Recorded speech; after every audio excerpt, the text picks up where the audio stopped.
भगवान विष्णु माता लक्ष्मी से कहते हैं कि गीता के 5 अध्यायों को तुम मेरे 5 मुख जानो, 10 अध्यायों को 10 भुजाएं समझो तथा 1 अध्याय को उदर और 2 अध्यायों को दोनों चरण कमल जानो। इस प्रकार ये 18 अध्यायों की वांग्मयी ईश्वरीय मूर्ति ही समझनी चाहिए। यह ज्ञान मात्र से ही महान पातकों का नाश करने वाली है। जो उत्तम बुद्धि वाला पुरुष गीता के 1 या आधे अध्याय का या 1 आधे या चौथाई श्लोक का भी प्रतिदिन अभ्यास करता है, वो सुशर्मा के समान मुक्त हो जाता है।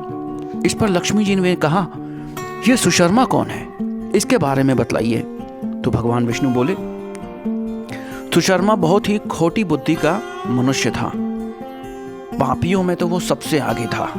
उसका जन्म वैदिक ज्ञान से शून्य और क्रूरतापूर्ण कार्य करने वाले ब्राह्मणों के कुल में हुआ था।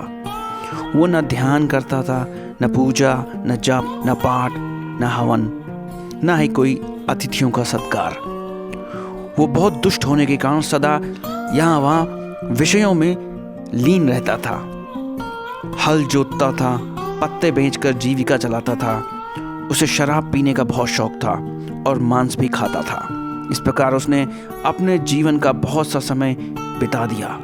एक दिन उस मूर्ख सुशर्मा ने पत्ते लाने के लिए किसी ऋषि की वाटिका में प्रवेश किया। इसी बीच मौत के रूप में एक काले सांप ने उसे डस लिया। सुशर्मा की मृत्यु हो गई। फिर वो अनेक नरकों में ढेर सारी यातनाएं भोगता रहा और बाद में मृत्युलोक में एक बैल के रूप में लौटा। उस समय किसी लंगड़े ने अपने जीवन को आराम से व्यतीत करने के लिए उस बैल को खरीद लिया। बैल ने अपनी पीठ पर उस लंगड़े का भार ढोते हुए बड़े कष्ट से 7 या 8 साल बिताए। एक दिन उस लंगड़े ने किसी ऊंचे स्थान पर बहुत देर तक बड़ी तेजी के साथ उस बैल को दौड़ाया।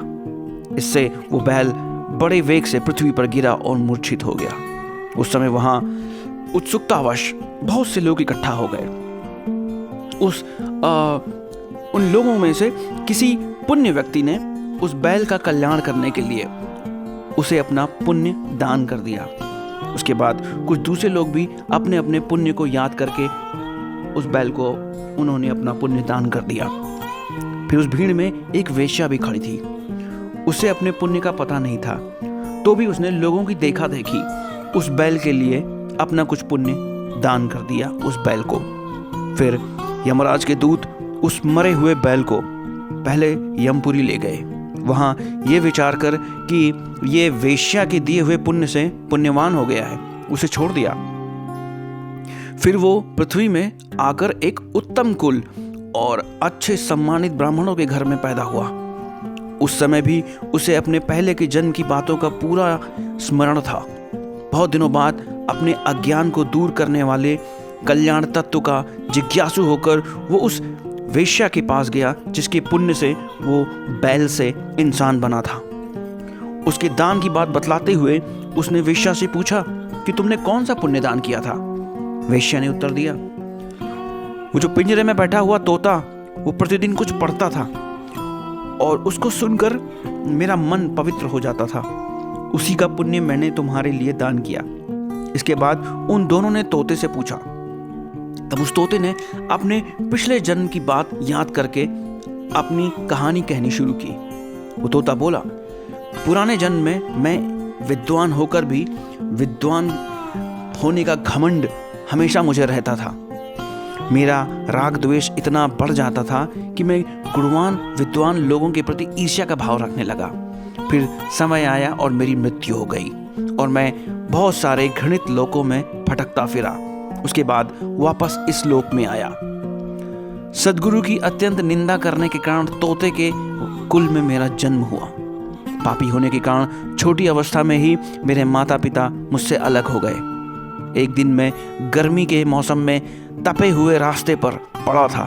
वहाँ कुछ अच्छे ऋषि मुनि मुझे उठा लाए और महात्माओं के आश्रम के भीतर एक पिंजरे में मुझे डाल दिया। वहीं मुझे पढ़ाया। ऋषियों के लड़के बड़े आदर के साथ गीता के पहले अध्याय को रटते थे। वहीं से सुनकर मैं भी उसको बारंबार पढ़ने लगा। इसी बीच में एक चोरी करने वाले बहेली ने मुझे उस आश्रम से चुरा लिया। फिर इस देवी ने मुझे खरीद लिया। यही मेरी कहानी है जिसे मैंने आप लोगों से बता दिया। पूर्व काल में मैंने इस पहले अध्याय का अभ्यास किया था, जिससे मैंने अपने पाप को दूर किया।